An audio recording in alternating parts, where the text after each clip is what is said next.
你要看镜头吗? So I bought the Sony a7C to capture memorable moments of our baby. So today, we're gonna talk about how to capture your kid. To shoot a kid. No, that came out wrong. We're gonna talk about how to film your kid.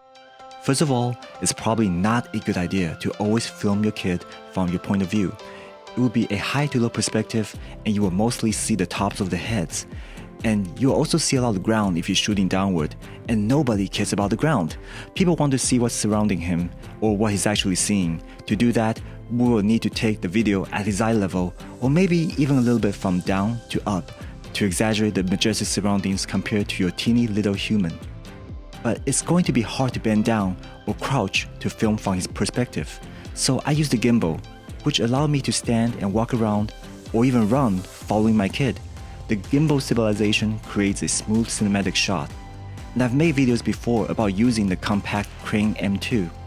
However, let's be honest, while the gimbal is a super powerful tool, it's cumbersome to use.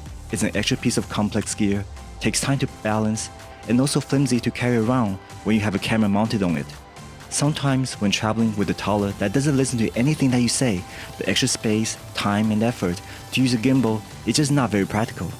So I bought the Sony Bluetooth remote grip. It's tiny and the camera sits firmly on the grip as a whole, so it's easy to carry around. When you need both hands and want to sit the camera down, it quickly transforms into a tripod that can stand by itself. 爸爸抱 OK 好，那爸爸抱呢？爸爸抱。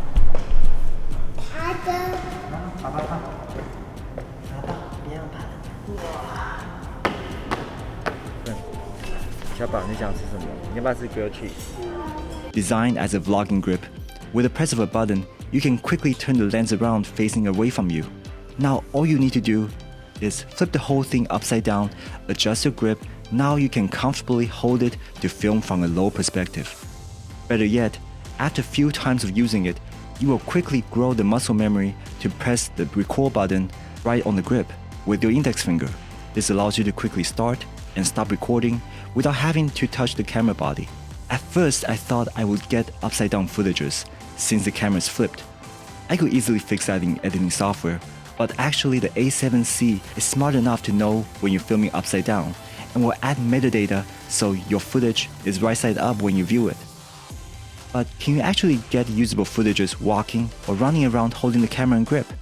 No, your footage will be shaky as hell, and yep, it's pretty horrible. That's when the beauty of a7C comes in. It records gyro data with the videos. Using Sony's Catalyst Browse, we can quickly stabilize the footage using the recorded gyro data, making it almost look like it was filmed using a gimbal.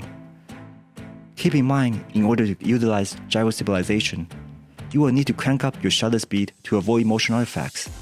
For 24 films per second shooting, I usually use a shutter speed of 160 or 200 if I know I want to use Catalyst Browse afterwards. In fact, I have a customized preset just for this purpose. Sure, you will lose a little bit of the cinematic motion blur with higher shutter speed, but I didn't find the difference to be significant, at least for my purposes. Or you can add the motion blur back in post. I hope this helps you, and let's go out there and film some kids.